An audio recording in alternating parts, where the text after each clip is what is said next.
Greetings, fellow Viltrumites.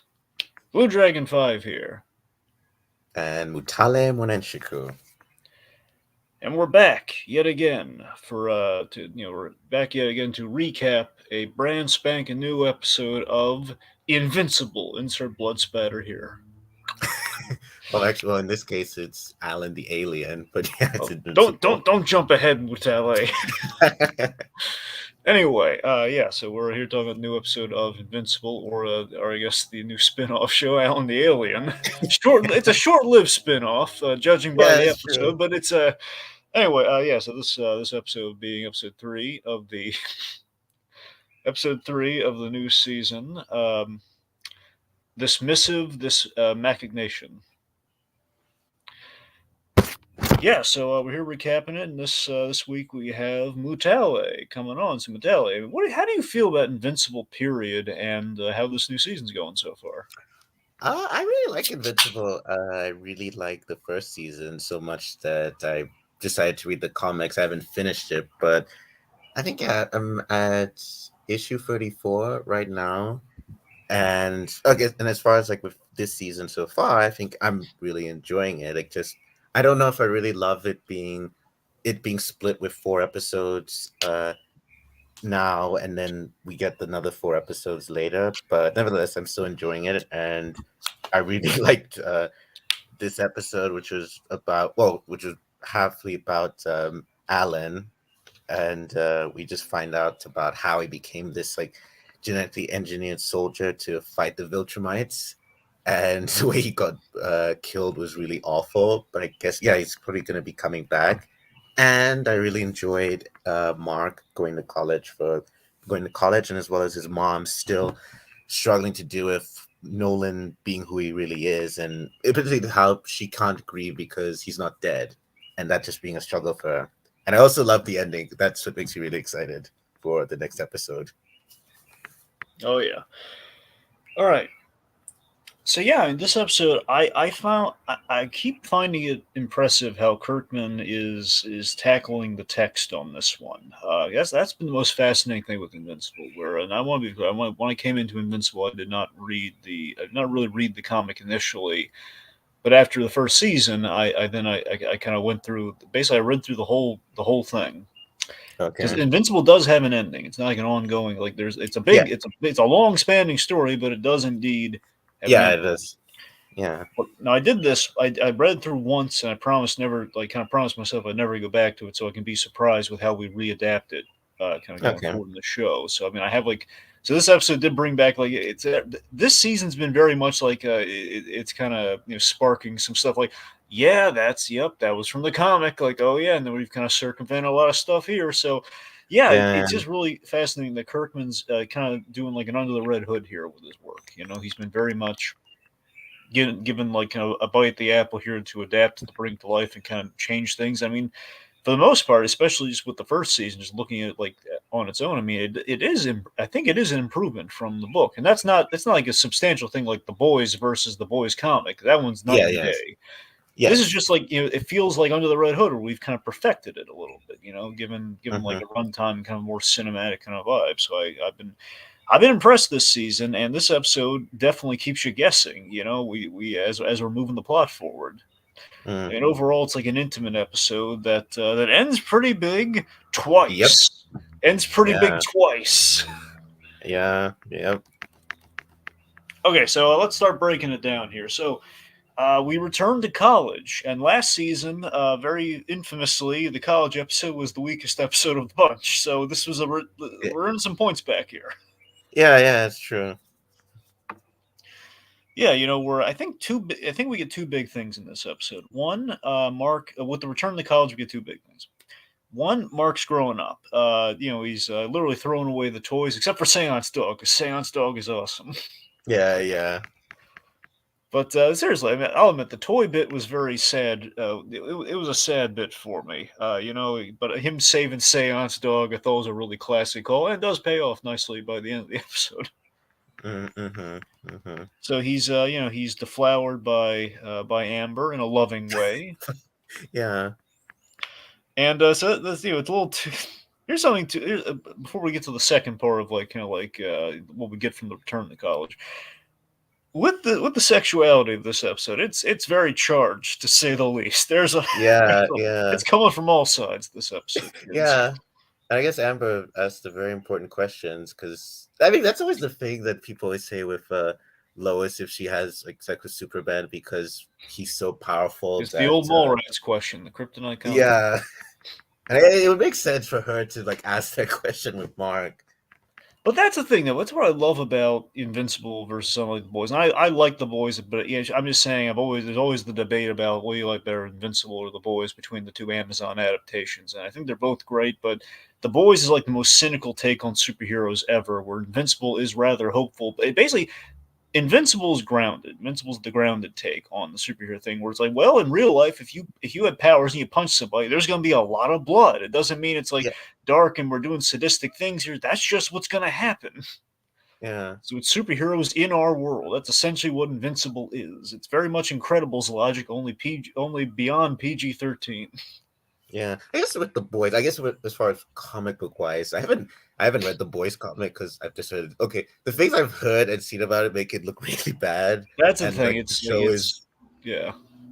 yeah, and this that the show is much better, and Mhm. it's just because yeah, in the boys comic, it seems like the supers are just like really, really awful. And in Invincible, like sure, I mean, I guess yeah, you have Omni Man, but not all the heroes are bad. So like it's sort Yeah. of like the difference with them.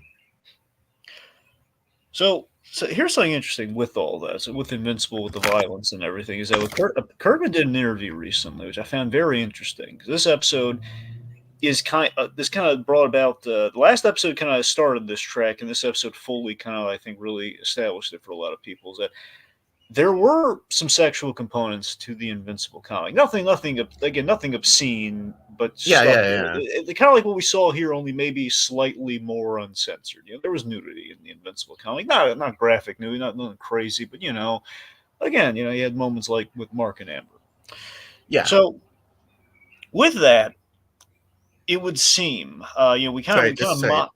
Yeah, sorry. I just wanted to say, Tiki, yeah, Tiki said, boys comic is basically Garth and is living his fantasy of killing off super. Yeah, pretty much. well, not Tika, it's Jacob. That's he's just using Oh, come that's on. because I'm sorry. It's he's the running profile the thing. picture. So Sorry, I'm just using it usually, but yeah, yeah, that's basically yeah, what Jacob said.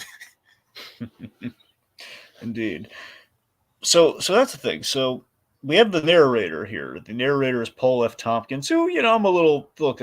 Paul F. Tompkins, he was great in Mr. Show. He's a gifted comedic talent, but admittedly, Paul F. Tompkins, he had played Mr. Peanut Butter on BoJack Horseman, who's a character I was never thrilled with, but that's nothing personal. I'm just saying he's good though. So having him as the narrator is kind of fun because on a meta level, my headcanon is for why Paul F. Tompkins is the random narrator we've never established before this point. Why? What is it? I think it's because I can't prove this, but it just feels like I want to say because he does vaguely sound like Robert Kirkman. It feels like he's a little bit of like the more kind of showman version of Robert Kirkman as the So it's narrator. like That's what he's it feels like. That's my headcanon at least. interesting. Okay. Because if you Uh, listen to Kirkman, like he does kind of sound like him, but if he had more bravado and more of like a narrator kind of vibe, it feels like it'd be if he had more flair, he could be Paul F. Tompkins.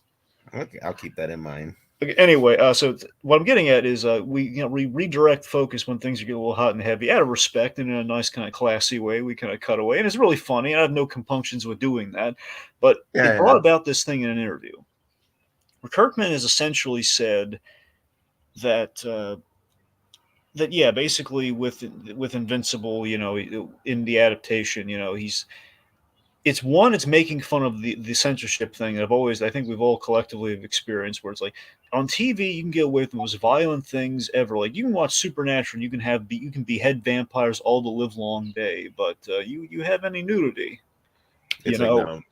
That's Yeah. that's the thing. It's always been like the network standard and everything, where you can do all sorts of violent stuff, but there are no fannies on television, Yeah, yeah. But anyway, So you have that, but on the other thing too, and this is this is the main thing I've been building to. So you have that, which is mainly in reference to, but also the fact that in Invincible there is. I was wondering this in the first season. I knew we weren't going to get to it for a while because even I, before even reading the comic, I did hear about this when like Invincible's on everyone's mind and the art style and everything. Is that there is a very infamous sexually charged moment in Invincible. It's not funny. It's a very serious, very kind of, let's just say it's kind of Killing Joke esque or Killing Joke adjacent. And it's a very serious moment. And it's a very controversial moment. And I was wondering, I wonder if this show keeps going on, if they're going to get to that moment or not. And essentially, this sounds like Kirkman. Kirkman did say he also doesn't like how nudity animates. So chances are that's probably not going to happen. We're probably not going to go that far with the material. I'd be really impressed if he did. I don't think he will, and I don't. We're not really missing anything, but it feels like I don't think he should be afraid of like the controversy of the comic. I think he should go for that moment, just Okay. but make it work. You know, that's what I anyway. Okay. I know what you're talking about. So I haven't got to that part yet, but I have heard of it. But Yeah. yeah, it's a good question. I don't know. Really, I And I don't tell you, I'm look not at really advocating for that moment, but it's like it is a powerful moment from the comic, and it is something that you don't really see that often, and it feels like it's something you don't want to shy away from. And I'm sure they're going to address it like to some degree, but probably not go as far. But it feels like some things you kind of have to go far to get that reaction, like you had in the Mm-hmm. book. I mean, popular or no, it feels like something you might kind of have to do to deliver the message. Mm-hmm. But again, we haven't even introduced that character yet. I know I'm talking about things people have not seen Invincible or know anything about. Probably have no idea about. So again, I'll Mm-hmm. table that. But I'm just saying in terms of the funny self censorship that we have in this episode. It feels like we're probably taking a different path, like we did last episode with the whole losing the virginity to the fish thing. Yeah. Okay, anyway, so the second thing. Okay, so long road getting there.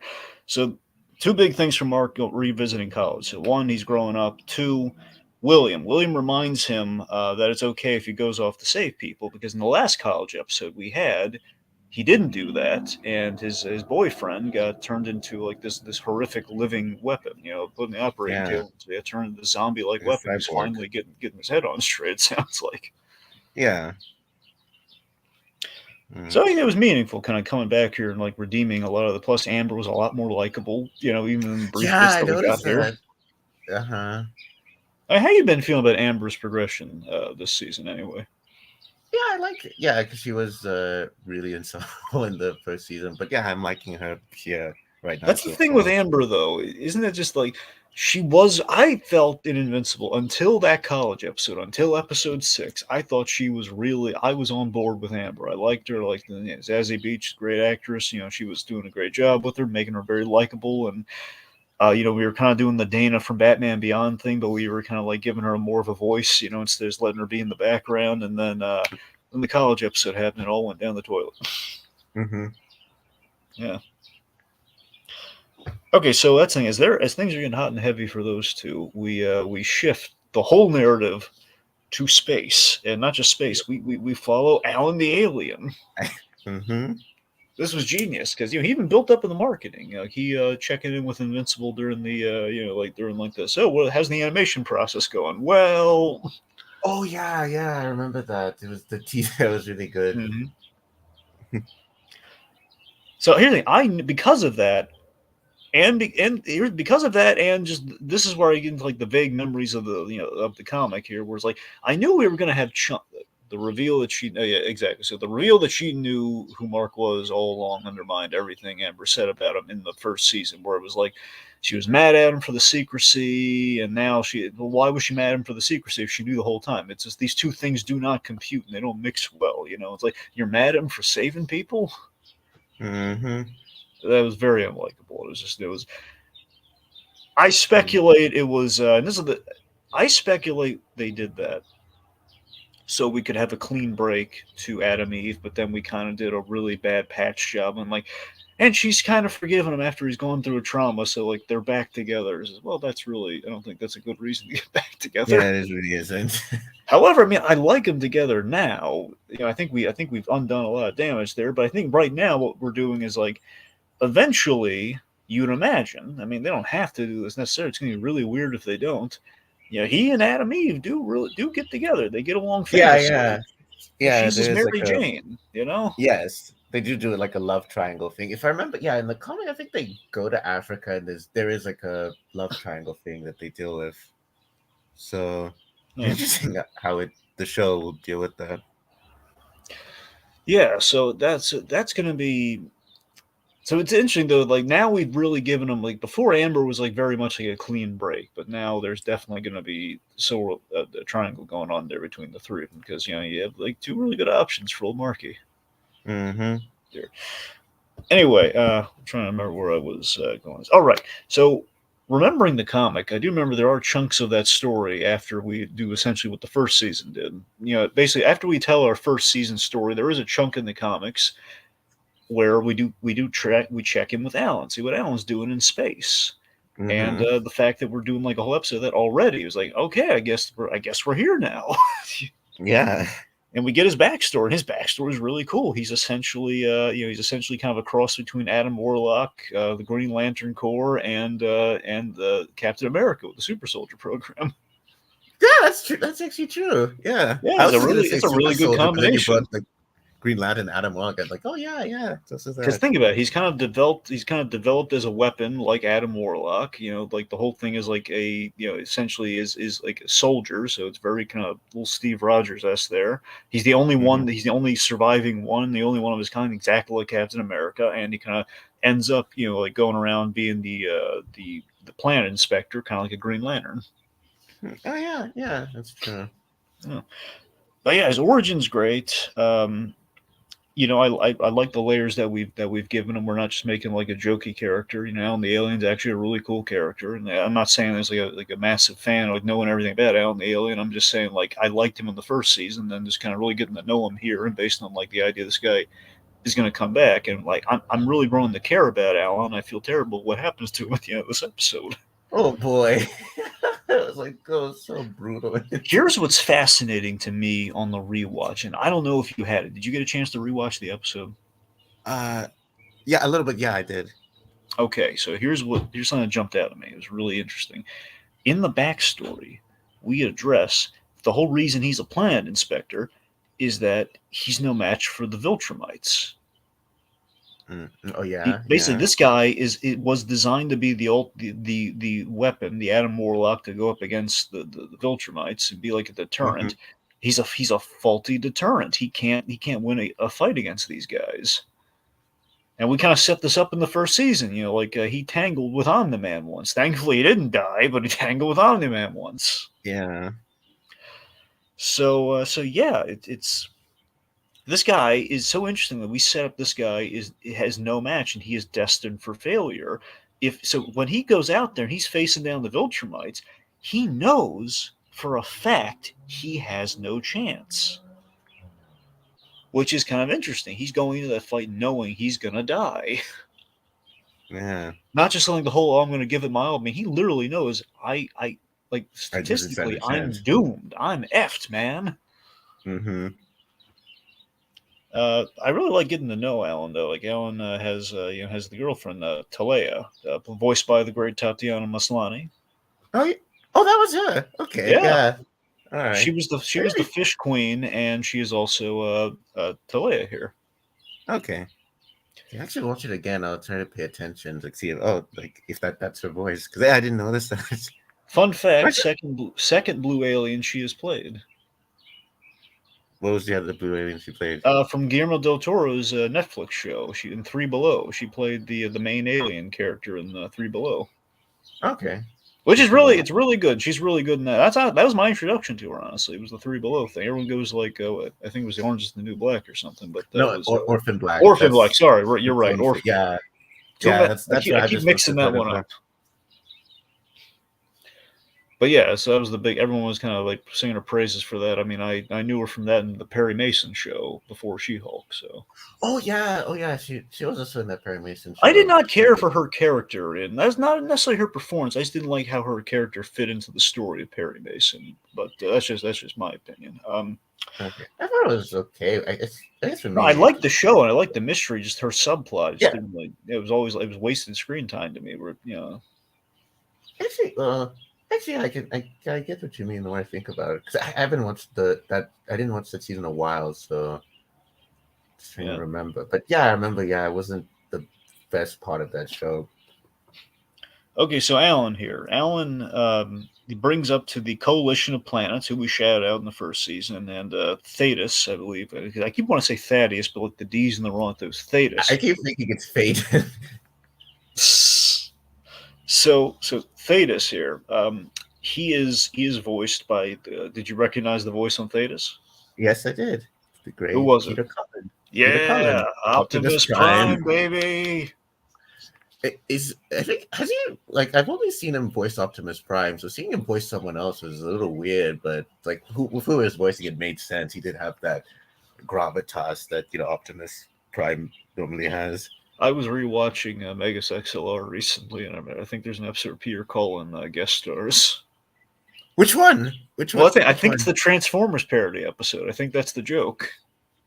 Oh, I I have to like it. double check, but I'm pretty sure. Like that's like he's like Wow. I forget if he's like the emperor of like the robot Transformer knockoffs or not. Yeah. Okay. Yeah. I know which one you're talking about. Actually. I Yeah. remember like Coop, he destroys like the fire and Yeah. the There's the sacred fire, and fire. then when he restores the fire, and the Go whole after him. Whoever defeats him gets to be the emperor. yeah, and then when he restores the fire, the whole He planet's burns on the fire. whole And it gets place destroyed. down. It gets destroyed. Actually, yeah, no, that is him. Yeah, you're right. Yep. Uh, All right, let's see. So, okay. Also, speaking of which, so Talea though, she's solid character. The idea is she's like I think she's like in the military or something. She wears kind of like the Star Trek looking uniform, like security agent on the oh, place, so probably. so Jacob says he's meeting him at a convention in a few weeks. That's cool. That's really cool. Well, ask him how he liked Megas. Oh, also, you should ask him how does he feel about Chris Hemsworth trying to voice, I guess, a young Optimus Prime. Oh man, really? They're doing that? Oh, you didn't know about that? No, I didn't know about that. No. Yeah, there's gonna be it's a Transformers animated. I think it's a prequel, and Chris Hemsworth is it's I don't know if it's Orion Pax. It's who he is before he becomes Optimus, from what I understand. Anyway, so I think like Talea is like she's in charge of like security on the planet or something. Like she's like kind of like the ranks and everything. So the point being this girl is like probably she's a really good trained fighter. She's a good tactician or something like that. I'm forgetting what exactly her role is on the planet, but yeah, Mm-hmm. she seems really cool. I like that we only have one episode with her, and I do really buy into this relationship. And there's like a coziness there. There's an intimacy. Well, we know there's definitely an intimacy because tentacles are involved. But Yeah. I do love the comedy that we're doing with the sex stuff, where it's like we cut. Okay, let's cut back to Mark. Like, okay, let's cut back to that. I'm like, oh god, let's focus on the cat as we're hearing like Maslany's like loud, pleasured screams from the back. Yeah. That was ooh. Oh god! I mean, between She-Hulk and this, it's kind of funny what we get away with. Oh god! We didn't Anyway, hear any noises in She-Hulk, though. you're right. We didn't, but I don't know. We I did. guess well, the difference. I guess this is like TVMA where She-Hulk Yeah, wasn't. that's the thing. They probably wanted to. That's the thing. The Oh She-Hulk comics. yeah, The but She-Hulk Disney comics would did probably push it wait. a little bit more. Sorry. The She-Hulk comics did push it just a little bit more. Oh, okay. I'm just I saying, actually, like you see her post-coital and everything. That's anyway. okay. Like her and the Juggernaut, it's a whole. Oh boy. Yeah, it's not pretty. Okay. It Now, was like I a for running whatever reason. gag in Dan Slott's runs. The idea, like like she's hitting on Wolverine, and Wolverine said, I heard you were at the Juggernaut." Like, come on. Oh boy. Yeah. Anyway, Hmm. so I guess the point being, before. That's what I'm saying. We have like interestingly, here we have this moment where it's a really nice quiet scene at like the space diner as we're kind of seeing here, and there. I think there's a trust between him, and he's going to let her in on what's going on. The moment he does, he's attacked by the Viltrumites. Now, the fact that we said we learned earlier that he was investigating a mole in the ranks, according to Thetis. Mm-hmm. And this is like after Alan's like saying like, "Hey, I met this Invincible kid. He defeated Omni-Man, his father, and this might give us an opportunity. We could join forces with this guy because essentially he's going to all these planets looking for someone strong enough to be an ally to take on the Viltrumites. So he's found Mm-hmm. that in Invincible, and he's suggesting, well, he is half Viltrumite, so maybe the Viltrumites, maybe some of them may have settled down on other planets like Omni-Man did. We could Mm-hmm. gather their forces and take out the Viltrumites. Yeah. Well, Of I course, used to think Alan with the doesn't quite know the semantics of like, well, he really Mark was doomed until he made the emotional plea. yeah, I would say, technically speaking, isn't he like? Because yeah, I think Nolan said like even though he's half Viltrumite, it's so pure that he's basically a full Viltrumite. Yeah, they did establish that, and I think we'll probably see it going. I imagine the next episode probably really establish that. But yeah, he's Yeah, I think the idea too is like Mark is going to he gets stronger as the show goes on or something. Like I know there's like this yeah. age in the comics. There's like this aging thing where it's I forget if Mark ages slower than I think most it is Viltrumites. that think it that it does age slower. Yeah, like at a certain point, like at a certain like after he gets like to adulthood, I think he'll stop aging or something, or at least the aging will be very slowed. I think so. Yeah, I think so. Anyway, again, this is what I'm talking about. I'm fuzzy on the specifics from the comic from just the one kind of binge read. Hmm. So anyway, so that's the thing. So we have this nice little quiet moment. It's really nice, and then he mentions the moment he mentions there's a mole. Now here's a question: do you think the Viltrumites attacked that very second to prevent him from saying the name, or do you think it was just poor timing? Uh Maybe poor timing.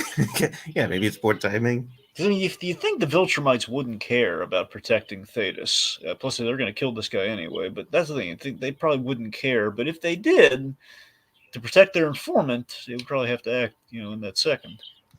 Yeah. Yeah. But he didn't even know it was Thetis. He was just going to say what the whole thing was. That's the thing. So really, this was very unnecessary on the Viltrumites' part. I got to admit, in retrospect, they're asking kind of some small questions here. Like Mark, like basically trying to get to the bottom of like if it was Omni Man on the if Mark Grayson was Omni Man's son or not. Where it's like, okay, well, I mean, it's pretty safe to assume it's a yes. Yeah, because I think wasn't he the only like Viltrumite that went to Earth? So Yeah, hmm, that's what I'm saying, man. I don't think it's that hard to figure out. yeah. I mean, really, if I remember, there's asking like, is it true? Is it true? Well, yes, it's true. It's like this Kel love orange soda. He do it. Hmm. Is it true? I do, Hmm. I do, I do, I do. It's a silly comparison, mind you, but still, it's like, come on, guys, water is wet. Why are we asking these questions? Like, come on. Hmm. So, unfortunately, poor Alan, he is brutally beaten up, like limbs are ripped off. And the fact that we know Alan makes it even worse. And Yeah, then the, this the eyes. eyeball was the most powerful, painful moment too when he lost the eye. Yeah, that was just I'm like, oh boy. So here's what I'm worried about. So initially, I'm thinking Alan's going to be fine, but then we reveal Thetis is the traitor, which I mean was not a hard mystery to put together. Hmm. He he's doing something to the ventilator, it seems, and we kind of cut away. So I'm hoping Alan somehow woke up, or like I'm hoping is that Talea probably walked in and stopped him, but we don't know. I think we're gonna be left on a cliffhanger with Alan. I don't think we're gonna see if Alan's okay till the second half of the season. Yeah, that's a good point. Yeah, because I think the second episode would just be like Mark and his dad. So yeah, it So probably. anyway, the episode ends there, and then oh wait, there's a post-credit scene that goes on for 20 minutes. Hmm.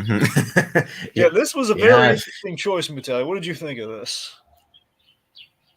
yeah, yeah, you're right. It was just a very bold choice. Like I'm trying to imagine, like, oh, what if Marvel actually just did that? Like, oh, end the movie and you have this long post-credit scene. Yeah, I mean they've been playing around with this. The post-credit scenes were getting incrementally longer. It feels like on Invincible, but never this long. So this is really this has to be self-parody, but like a self-aware kind of choice at this point. Like, hey, Wow, let's yeah, just make it like half the episode. I mean, that's where the core episode ends with Alan. But what if it went on further? yeah, yeah. That's actually kind of true. If it is that, that's really hilarious. Yeah. All right, so when we cut back, basically we check on all of our other storylines here. So we have the Guardians of the Globe, Rex and Duplicate. They have a little conversation here, which mainly gets to the point of why the heck is Kate with the Immortal? She's got a good reason. The Immortal knows what it's like to die, and her copies get killed graphically all the time. Oh yeah, yeah, A little shared life experience there. Flip side, yeah. Something where she Rudy. can. I'm sorry, go on. No, it's just yeah, something that she can connect with him. So on the flip side, the beginnings of life here, Rudy and Amanda, the monster girl. Rudy and Yeah. Amanda, he's trying to get over his fears, and one of those fears is he wants to ask a monster girl out on a date, and they sneak into a movie and they grab some burgers. It's nice. Yeah, it was really nice. That's what I'm saying. Like, on one end, we have, like the discussion, essentially the kryptonite condom discussion. On the flip side, we have tentacles, and now we have, okay, it's these two crazy kids grabbing some burgers. Isn't that nice? It's the full range. Although, isn't Amanda though? Like, how old is she? Like, it's That's like a good. I think she's supposed to be in her 20s.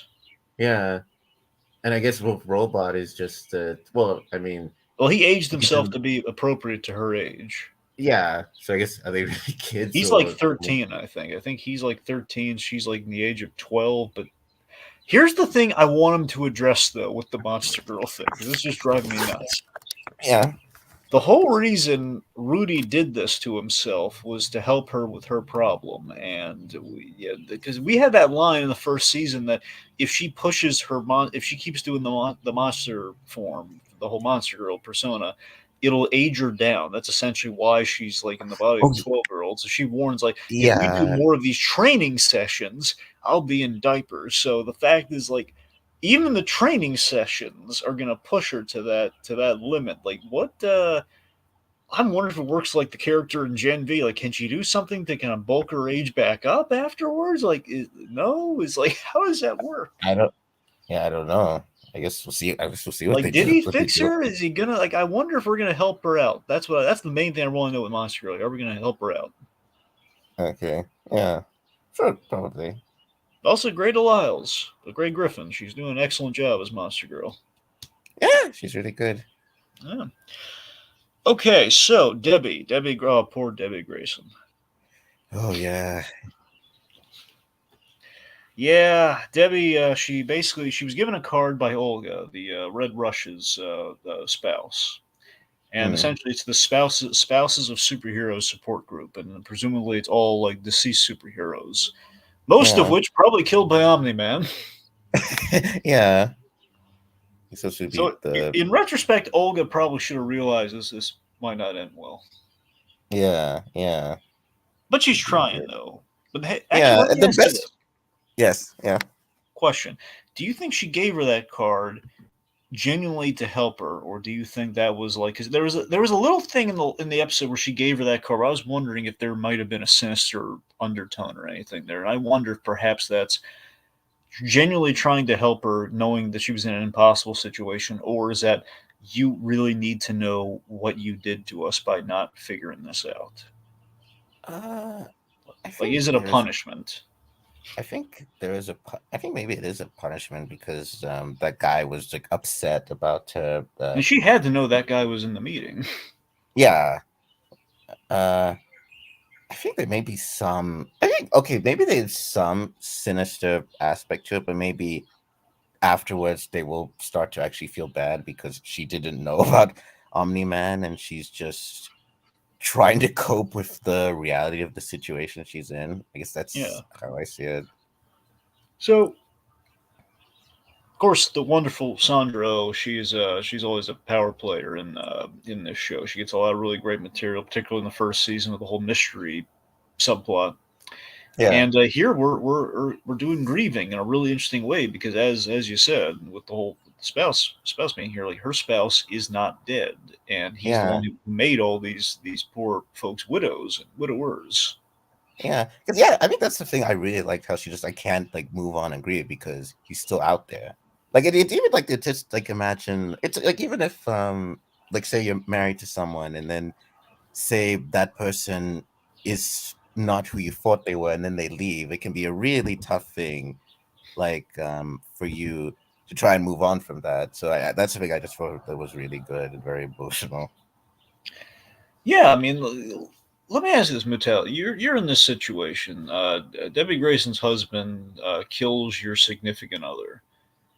I mean, you find, let's say you are made privy to the details that she didn't, like she genuinely didn't know. Like, how do you react to that? How do you respond? Like, I love of your well, life just completely just decimated in a graphically horrible way. You had to bury the bodies. Well, the pieces, they had a whole funeral, the whole thing. How do you that person walks up to you? Like, what do you do? I mean, I guess how could I be mad at that person? They didn't know. Like, do you Because that's respond sort of like comment. Theo? No, no, I wouldn't. I probably wouldn't. Because I just be like, she didn't know. Like that's just a thing that can happen where you can be with someone, but you don't know them as well as you think you do. So yeah, I wouldn't blame her at all. Like she kind of also be a victim as well. Well, no, I know, I get that you don't blame her, but I mean, like, how do you respond to that? Like, do you Like like they did do that, she you just didn't avoid her? know. Do you walk away? Like, do you like that's what I'm saying? Like, do you give her like peace of mind? Like, what do you do? Because look at I mean, Theo. Look at Theo in this episode. Theo, I think he's justified in how he's feeling there, and he's not entirely wrong. I mean, Debbie was with him for at least 17 years. A little yeah, over that. I think it was a little over 17 years. I mean, the fact that the guy thought of her like, as a pet, you know, yeah, the fact yeah, she didn't know like any of this or like the whole gambit though. But then again, like he had everyone fooled. But even if she yeah, did know, what could she do? You know, yeah. I mean, yeah. I mean, I guess she could have tried leaving him, but she would know where she is. Callisto's, yeah, yeah. It's just a very hard situation. well, she has a kid with the guy too. Oh yeah, that yeah, as well. Yeah. She loves that kid. Mm-hmm. Yeah, it's that's what I'm saying. It's a very interesting mired situation she finds herself in, and I mean, the end of this episode, we leave her in such a heartbreaking place where it's like she has no one to talk to, no one to turn to, and everyone she turns to is just going to be the same thing of like, oh, we're so sorry. Like it's going to be Cecil's the only one really giving her, like for example, Cecil is kind of the closest one to anyone giving her any support here, and even him, we've set up that he's building a contingency against the kid. Mm-hmm. And he's going to be shady as well, and she can't really trust Cecil because of all the stuff that like, Cecil was watching him, and didn't really loop her into anything. That there was a suspicion there. Yeah. Yeah. And I guess it's gonna be. I imagine it would be even harder for her if what they're probably gonna do, which is, I guess I'll just say it. She's gonna be taking care of Nolan's other baby, like which she also did in the comic. I imagine they will likely do the same thing in the show. We'll see. I mean, you'd imagine so, but I don't know. This whole the half Viltrum, like other Viltrums. Sorry, I keep saying not Viltrums. Other Viltrumites might have kids elsewhere. I wonder if we're gonna still do the Nolan thing or not. But Yeah, we'll see. I yeah. forget if it ties into our next episode, and I forget if that's where he had. I forget when. Here's the thing: I remember we had the other kid, but I forget where we got the other kid from. There's like a bug planet that So it is so that literally the kid is on the bug planet then. yeah, I remember. Yeah, it Well, is. obviously we Yeah, don't know if we're going to do that with this, but essentially the kid ties into the bug planet though. yes, yeah. that's going to be interesting. So this is an even bigger moment than we realized. Than we might be getting at here. I forget if the idea is like Nolan colonized this place long ago, or if it's a recent endeavor. Then down the line we're going to introduce together. We'll see. I forget these specifics on that. But Okay, speaking of yeah. which, Seance Dog at the college door, wonderfully played by Rob Delaney, Peter from Deadpool 2. Yeah, yeah. We have two Deadpool 2 actors in this one, Zazie Beetz, and we have Peter. Oh, yeah. That's true. It's true. Let's see. So this is it. I was the first watch. I was like, Mark, let the guy talk. I mean, Seance Dog, the multiverse. We established Angstrom Levy. The multiverse is a thing. Maybe the Seance Dog is actually real. He's just going after him, but his instincts were right. That's someone Mm-hmm. pretending to be. That's a shape shifted bug pretending to be Seance Dog. Mm. Yeah. So yeah, the bug lays out the appeal that the bugs need help. He's going to be gone for about a month, and Mark does not want to be like his father. He wants to actually help, wants to help people instead of like conquering people. So he big moment defies Cecil. Mm. Unfortunately, I don't think Cecil's going to take this well. Yeah, probably not. Yeah. So yeah, we're going to. So then we kind of he goes to the planet. Is revealed that they might have exaggerated the dire crisis, and the dire crisis was more of a Trojan horse to get him. It was like a false pretense to get Mark to have a little chit chat with Daddy Dearest. I'm the man is Mhm. there. He's looking rather zen, might I say, but he is there. Yeah, the way he seems very like calmly like speaking to him wasn't like he isn't like in a rage like he was when they last fought. Yeah, he's not very much like think, Mark, think. Uh, But to be fair, that's the terrifying thing about Omni Man. He can turn on the charm. yeah. Yeah. But yeah, so that's where we left the episode off of. Now here's something to speculate on before we get out of here. So Kirkman has teased this episode 4 and episode 8 of our 8 episode season. So basically, our mid season finale and our finale. Mid season finale is gonna have like a big crazy thing happen. Which I'm speculating now. Now that I know it's like definitely linked to this, I'm thinking that we're gonna reveal the other kid. yeah, yeah. I think that's what they're gonna do probably. It feels The like that moment might I be saw the bug our people, I'm like, we're gonna do the kid. They're gonna do the kid. we might do. Yeah, we're probably gonna end the kid's probably gonna be our cliffhanger. Mm. And now, as far as 8 goes, like he says the finale is going to be even crazy. It's going to top it. So he's saying we're going to end very big this season. So he's been promising that we're doing the mid season thing. Well, it's for 2 reasons. One, they need the stall to make more episodes, which they learned the hard way on the first season. Say it again. Sorry.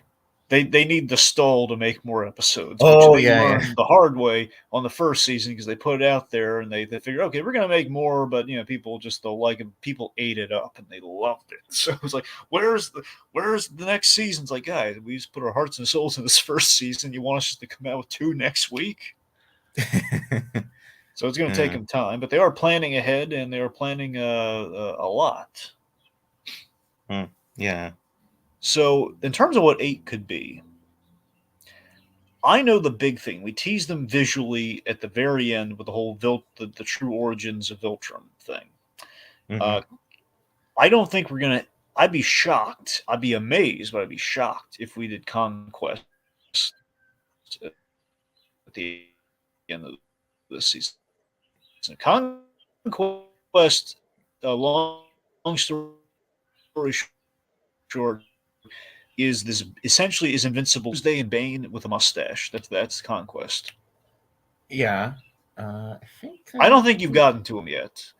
Yeah, I don't think I so. don't I know. don't think he. Maybe I'd say he visually you might have seen him in he was like a little Easter egg in the first season. But I'm just saying when Yeah, yeah, yeah, no. Continue. What you're saying? if Like you he's an see Easter a egg in the. big guy with a huge guy with a gray mustache, bald guy with a gray mustache, run the other way because that guy's terrifying.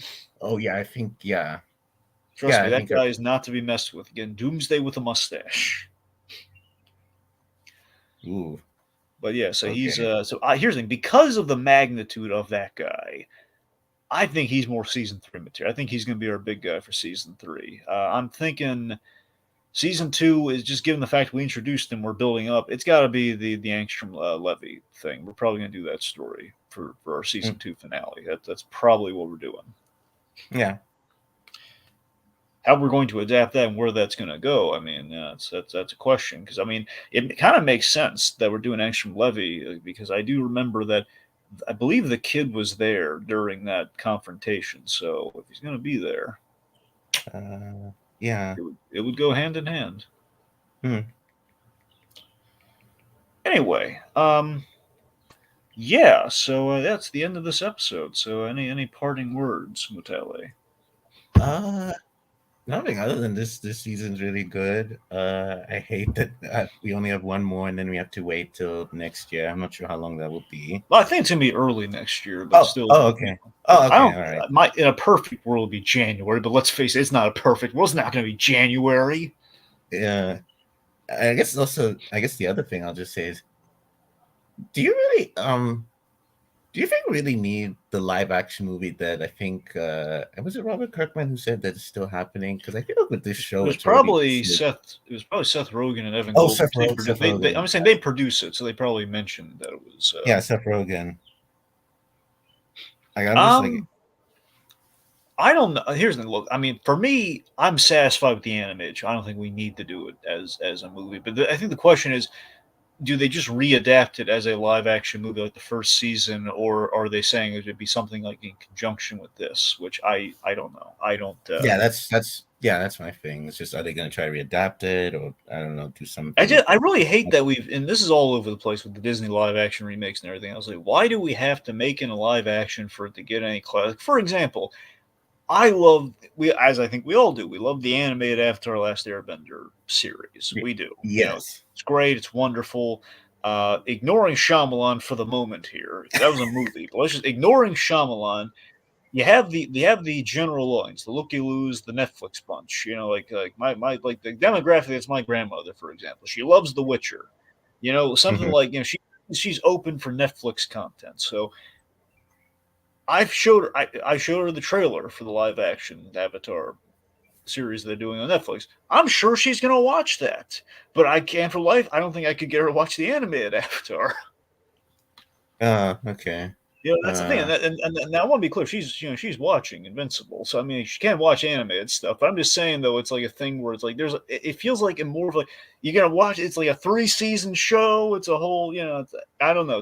It feels like more of a hard sell than ooh look it's in live action. I don't know why the world has to be that way. I don't know why there always has to be why can't we respect the very well animated show with all the elbow grease put into it versus like the live action adaptation that will either not have all the stuff in there or will just be well we're just doing it again but it's with live actors and like I guess let's use the bulky J.K. Simmons in real life and just give him a hairpiece. It's like I mean well we already did. yeah, I guess it's sort of is I think because animation I guess mostly in the West is still seen as for kids. And I don't know, I think maybe it's just because um animation isn't real and maybe like having it be live action it feels more valid. I guess that's as far as the way I see it. I mean, it really feels like one of these days, and I really wish we could just kind of rewrite the history books on this one, particularly 2010. You know, if only we could have like if Toy Story 3 could have gotten the Oscar when it was in the Best Picture category, you know, because that to think about this, 2010 was a very slow year, all right, in terms of what the competition was, like in terms of winning the Oscar. Mm-hmm. You know, I think it could have swooped in. I think it could have got it. And I think it might have earned the animation industry a lot of respect because we're getting the best animated feature category. That's a gimme. As in, there's Mm-hmm. only so many really good animated films, and we're going to pick one from the bunch. But that's it's a lock. But for them to Mm-hmm. be nominated, exactly, Toy Story 3 should have won. I mean, we got to. If only that's what we need to break through to kind of show the You need an folks that animated we got something good here. yeah, I need an animated film to win Best Picture. I think that's the Yeah, first step. I really do. that's yeah, okay, yeah, no, yeah, we haven't because I think Was Beauty and the Beast the first like That was the animated first film? one. That was Okay, the it was the first one first one. that made the cut for the best picture, and then it lost. But there's always a question of how close it was because it lost to Silence of the Lambs. Which I mean, if you're going to go up against anything, don't go up against Silence of the Lambs, right? It's Yeah. like Head Silence. Uh, I wonder if it would have actually had a shot. I'm suspecting. Sadly, I'm suspecting no, it probably wouldn't have had a shot because of a bias in the industry in the circa 1991. hmm Yeah. That's the thing. Since wait, I could have sworn there was a third. There's Beauty and the Beast. There's Toy Story 3. Oh, Up was the other nomination. I think Oh, Up. okay. Oh, I think okay. Up was not. I could be wrong. I could have I, sworn. maybe. I know there was a third. There's a third animated movie that was nominated for Best Picture. I'm just blanking on what it was. I could have sworn it was Up as well. Okay, Uh, so so Up. Okay, so it is. Okay, it was Beauty and the Beast, Up, then Toy Story 3. hmm Yep, Up. Additionally, 2009. Again, I know everyone's like clamoring for Avatar, but for me, I'm not an Avatar guy. I would have gone Up for the 2009 winner. probably, That one yeah. actually really would have earned it. I mean, look, I love Toy Story 3, but still, Up would have been that. If you wanted the industry to get respect, buddy, that would have been the one. Like you had a film that everyone loved, that clamored for. It was unconventional. It wasn't like pure like the usual fare that we do. Had hmm it had great actor. You have Ed Asner in there. How it could have done it.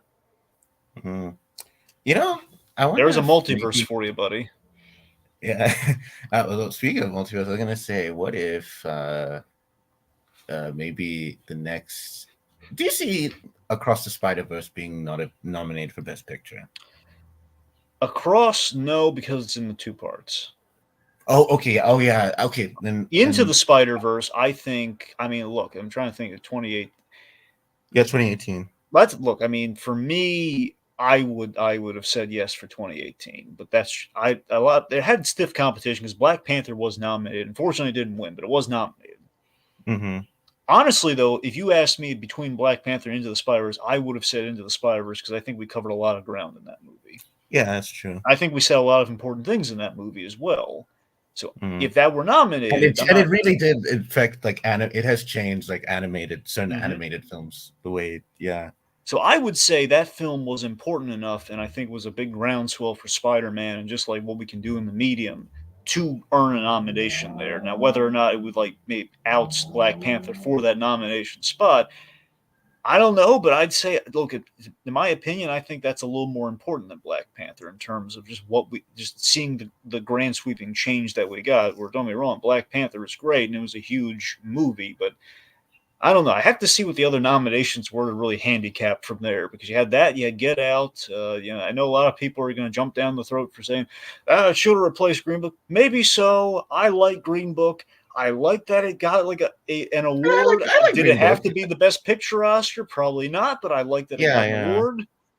Mm. I'm just happy for it because I like that movie. But yeah, Yeah. there's a lot of competition. Okay, can I say this? Do you think it's possible Beyond could get nominated for Best Picture? It, I think because we know that movie is gonna push the animation probably even further. Let me So put it to you this way, and we do have to wrap up here. I'm going to put it to you this way. sure. I When they announced Across the Spider Verse, it did say Part One initially when it was announced during the teaser and everything way back, and they changed that. Yes. Now, I Sorry, think it's just to mention, yeah, it was announced as part one, and there was actually the teaser. There were things in that teaser that did not happen in the movie. Like if yeah. you remember, him and Miles, Miles and Miguel are fighting in different. Like first he's in Spider-Man India's universe. Mm-hmm. Then he goes to 2099's. It was, but it's very different to. And when Miles was in like in Spider-Man India's universe, like the way he looked was different. Whereas like in the movie, he just fights him in. Miguel's universe, and he just looks the same as he did in his own world. Well, that's twofold. One, that's just that might be like a teaser thing. Like we don't quite know what's going to. We're just giving you a taste for what the movie's going to be like. And two, that might have been a thing where they might have changed the approach there in the development time, which Yeah, because I we don't know know. a lot about how so much That's what I'm changed saying. in So that movie. that might have been speaking to that, or it was just like purely a teaser thing. But anyway, what I'm saying Possibly, is yeah. they initially announced as a part one, part two thing. Now, when they Yeah. came out, They took that away. Now you have to imagine one of the reasons they did that. You have to imagine. I can't say it's the only reason, but it feels like one of the reasons they did that is like, do you? It's a lot easier to nominate. It's a little harder to nominate a movie that has like a part one, part two sort of thing. I'm not saying it's impossible because we have Godfather Part Two, obviously, but I think that might have been the thing that helped their chances for like at least give the impression of a standalone movie. Where I think the Academy is a lot more forgiving to, and again, the Godfather Two being the exception.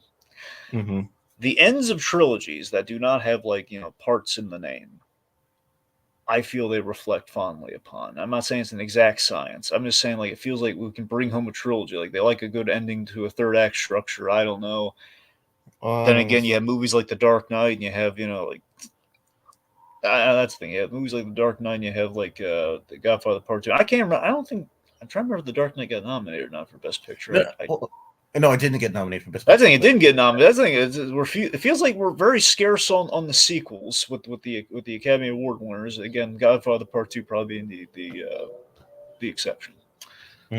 Anyway, so that'll do it for us this week in our recap. We're looking forward to the finale, grand finale for the grand mid-season finale. Sorry, but still, it's gonna be impressive. Though. Big things are gonna happen, kids. I mean, we built up Omni-Man and Mark and all the connotations it's gonna have. I have a feeling Cecil's gonna be very threatened by this.